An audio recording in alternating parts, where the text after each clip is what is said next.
வணக்கம் ஃப்ரெண்ட்ஸ், எல்லோரும் எப்படி இருக்கிறீங்க? நல்லா இருப்பீங்கன்னு நினைக்கிறேன். இன்றைக்கி நம்ம வீடியோவில் என்னது பார்க்க போகிறோன்னா, விநாயகர் சதுர்த்தியை முன்னிட்டு எங்கள் வீட்டில் ஷோகேஸில் செய்து வச்சுருந்த குல்லிங் பேப்பர் விநாயகர் தான்.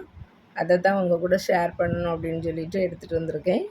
பாருங்கள், இது எல்லாமே குல்லிங் பேப்பர்லேயே அந்த குல்லிங் பேப்பரை ரவுண்டாக உருட்டிட்டு அதுக்கு பிறகு அதை திலகம் ஷேப்பில் கொஞ்சம் லூஸ் பண்ணிவிட்டு இதே மாதிரி அதை கம் போட்டு ஒட்டிட்டு அதை எல்லாமே இதில் இப்படி ஒட்டி வச்சுருக்கேன்.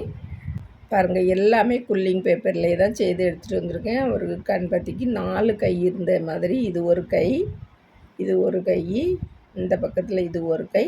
அதுக்கு பிறகு ஒரு கையில் லட்டு வச்சுருக்காரு. லட்டுக்கு வந்து குல்லிங் பேப்பரை இப்படி சுற்றி அதை பிளேட் மாதிரி பண்ணிவிட்டு அந்த மஞ்சள் கலர் பீடு இருக்குது பாருங்கள், அதை லட்டு மாதிரி ஒட்டி விட்ருக்கேன். தலைக்கும் அதே மாதிரி தான் குல்லிங் பேப்பரை உருட்டிட்டு மேல் பக்கமாக கொஞ்சம் இப்படி நம்ம ப்ரெஷ் பண்ணி விட்டோம்னா இது தலை மாதிரி இப்படி அழகாக பெருசாக வந்துடும்.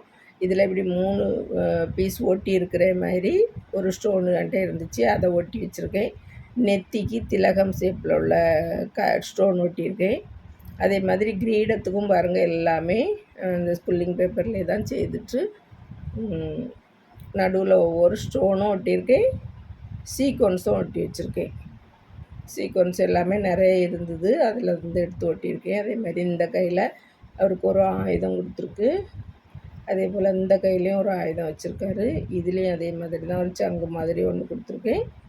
இந்த கையில் மட்டும் லட்டு வச்சுருக்காரு. பிறகு முன்னே அவருக்கு பிரசாதம் வச்சுருக்கு, படையல் போட்டு வச்சுருக்கு. பிரசாதம் வச்சு அவருக்கு படைச்சிருக்கோம். அந்த இதில் வந்து இது பிளேட் மாதிரி 2 எண்ணம் பண்ணி அது உள்ள சுகர் பீடு தான் ஒட்டி வச்சுருக்கேன். பாருங்கள், சுகர் பீடும் திலகம் ஷேப்பில், அதாவது கோதுமை பீடு மாதிரி வரக்கூடிய ஸ்டோனு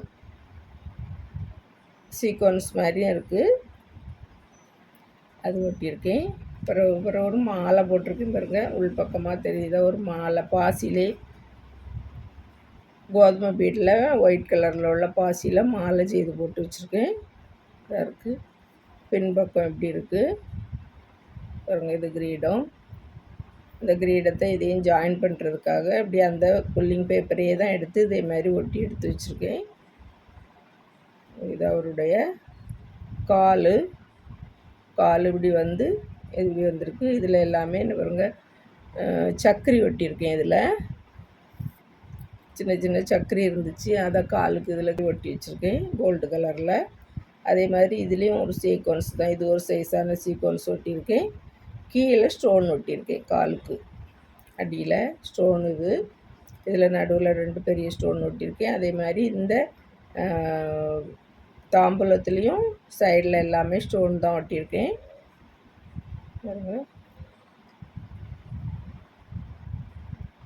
அழகாக இருக்குது, எல்லாமே குல்லிங் பேப்பர்லேயே செய்தது. அதே மாதிரி துதிக்கையும் செய்திருக்கேன் பாருங்கள். துதிக்கையும் அதே மாதிரி தான் கொஞ்சம் நீளமாக எடுத்து விட்டுட்டு அதுக்கு பிறகு ஒரு பேப்பர் கட் பண்ணி இதே மாதிரி வச்சு விட்ருக்கேன். கண்ணுக்கு கோதுமை பீட் மாதிரி ஒரு சீக்வன்ஸு, அந்த சீக்வன்ஸில் நடுவில் கருப்பு கண்ணுக்கு சுகர் பீடு ஒட்டியிருக்கேன். இது இருக்கட்டும். இப்படி ஒரு பிள்ளையார், அதாவது கண்பத்தி செய்துட்டு அதுக்கு பிறகு அவருக்கு வாகனமாட்டு பெருச்சாளி, இந்த பெருச்சாளி வாகனமும் அதே குல்லிங் பேப்பர்லேயே தான் செய்து எடுத்து வச்சுருக்கேன். பாருங்கள், முகத்துக்கு இப்படி பண்ணிவிட்டு நீளமாக இப்படி நம்ம விரலை உள்ளே கொடுத்து இப்படி ப்ரெஸ் பண்ணால் இது முகம் அப்படி நீளமாக வந்துடும். அதே மாதிரி இது 2 காது, கண்ணுக்கு வெள்ளை கலரில் தான் சுகர் பீடு ஒட்டியிருக்கேன். இது 2ம் கை, இது கால் அப்படி உட்கார்றதுக்கு அவருக்கு. அப்புறம் வால் அதே பேப்பர்லேயே தான் ஒத்தையாக வச்சு வால் வச்சுட்டு ஒட்டிட்டு இப்படி லேசாக அப்படி முறுக்கி விட்ருக்கோம். பாருங்கள், இது பின்பக்கம் இப்படி தான் பள்ளமாக தான் இருக்கும். நம்ம உருட்டும்போது ரவுண்டாக வரும், நம்ம லேசாக ப்ரெஷ் பண்ணிட்டா நமக்கு என்ன ஷேப் வேணுமோ அப்படி ப்ரெஷ் பண்ணிடலாம். அதே மாதிரி உடம்புக்கு 2 செய்து எடுத்து வச்சுட்டு 2ஐயும் ஒட்டியிருக்கேன். பாருங்கள், இவர் பெருச்சாளி இப்படி அழகாக உட்காருவார். அதே போல் அவருக்கு உட்கார்றதுக்கு நம்ம உட்கார்ற மாதிரி தான் செய்திருக்கோம். இந்த இடம் சும்மா இப்படி வச்சா நிற்காது, அதுக்காக இது ஒரு சின்ன டேபிள் நம்ம பீட்லேயே செய்திருக்கோம். இது 2mm பாசி, பிளாஸ்டிக் பாசி, பழைய பிளாஸ்டிக் பாசி, அதில் செய்து அவரை இப்படி உட்கார வச்சு இப்படி வச்சா அழகாக உட்காருவார். அது பக்கத்தில் இந்த பெருச்சாளியை இப்படி வச்சிடணும். அவருக்கு எலி வாகனம் வச்சிடணும். இப்படி அழகாக நிற்கும் பாருங்கள், அழகாக நிற்குது. நான் சைடில் உங்களுக்கு எடுத்து காமிக்கிறேன் பாருங்கள். அவருக்கு நம்ம பீட்லே பண்ண டேபிளில் உட்கார வச்சுருக்கோம். அழகாக உட்காந்துருக்காரு.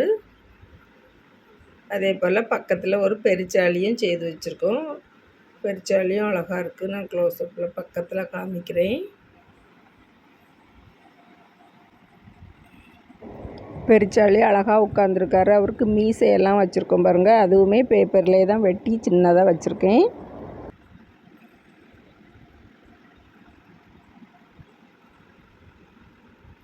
விநாயகர் சதுர்த்தி நல்வாழ்த்துக்கள் ஃப்ரெண்ட்ஸ். வீடியோ பார்த்ததுக்கு ரொம்ப ரொம்ப நன்றி ஃப்ரெண்ட்ஸ். இன்னொரு அழகான வீடியோவில் வந்து சந்திக்கிறேன். விரல் வலி கலைகள் தொடரட்டும். நன்றி, வணக்கம்.